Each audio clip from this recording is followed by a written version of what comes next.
जय Hind student. Work power and energy से हम लोग न्यूमेरिकल देख रहे हैं। क्या है ये न्यूमेरिकल?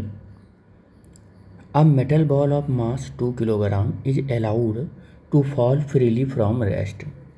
कह रहा है कि 2 किलोग्राम के मेटल बॉल को अलाउ करते हैं फ्री फॉल होने के लिए। तो ये 2 किलोग्राम का मेटल बॉल है, मास 2 kg है इसका, और फ्री फॉल होगा ये रेस्ट से। अब कह रहा है कि 5 मीटर एबव द ग्राउंड, और ग्राउंड से कितने हाइट पर है ये?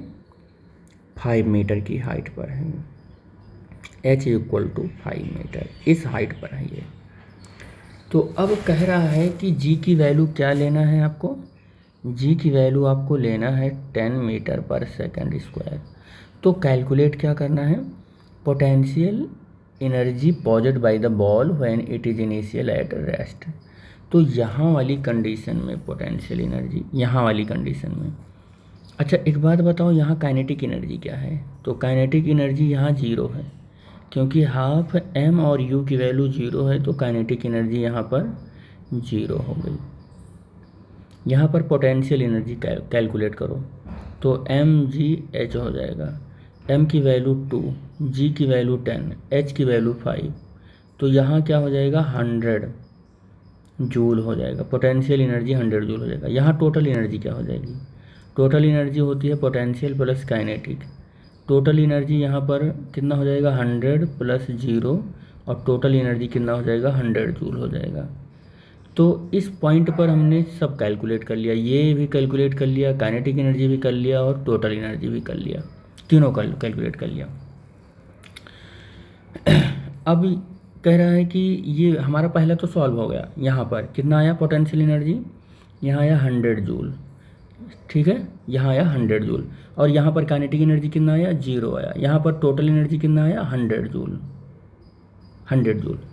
कह रहा kinetic energy of a ball just before hit the ground. यहाँ पर हाइट कितनी है? 0। पोटेंशियल कितना बना? mgh से कितना बनेगा? u = m, यानी कि 2 किलोग्राम, 2 किलोग्राम, g की वैल्यू 10, h की वैल्यू 0, तो ये 0 जूल बन गया। यहाँ पर 0 जूल बन गया। काइनेटिक एनर्जी यहाँ पर है, यहाँ पर काइनेटिक एनर्जी पूछ रहा है।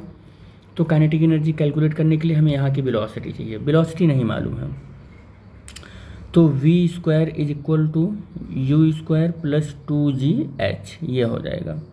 v² हमें यहाँ की वेलोसिटी देगा, यहाँ की वेलोसिटी v है, u की वैल्यू 0 है, और 2g की वैल्यू 10 है, h की वैल्यू 5 है। तो v² = कितना हो जाएगा? ये 100 आ जाएगा। v = कितना आ जाएगा? 10 मीटर पर सेकंड आ जाएगा। तो यहाँ पर बॉल की वेलोसिटी मिल गई हमको, यहाँ पर बॉल की वेलोसिटी मिल गई। कितना है वो? 10 मीटर पर सेकंड है।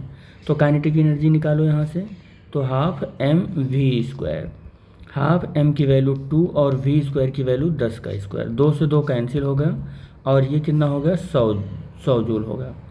ये हमने तो कैलकुलेट किया, हम बिना कैलकुलेट किए भी काइनेटिक एनर्जी कैलकुलेट कर सकते थे, बिना ये सॉल्व किए भी काइनेटिक एनर्जी हम निकाल सकते थे। कैसे निकाल सकते थे मैं थोड़ा सा बता देता हूँ, कैसे निकाल सकते थे।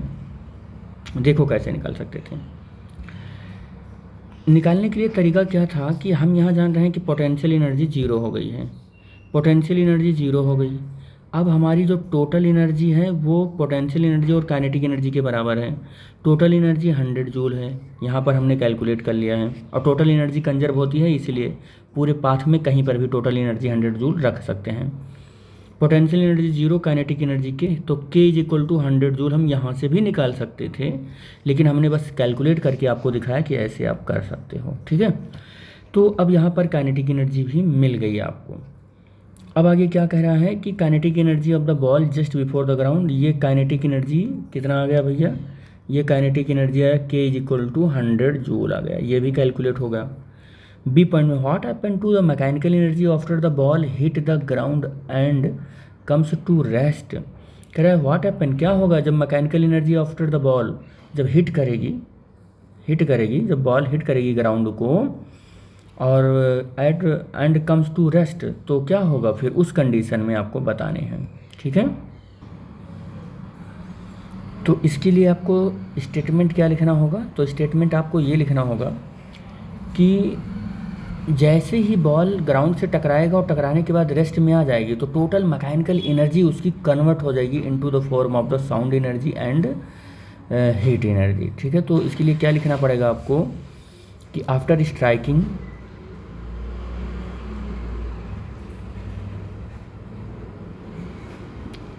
The ground total mechanical energy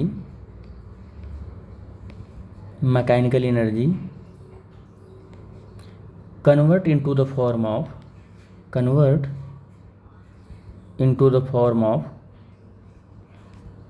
heat and sound energy. इस फॉर्म में क्या होगा, ये एनर्जी कन्वर्ट हो जाएगी। ठीक है, तो ये बी सेक्शन का आंसर हो गया।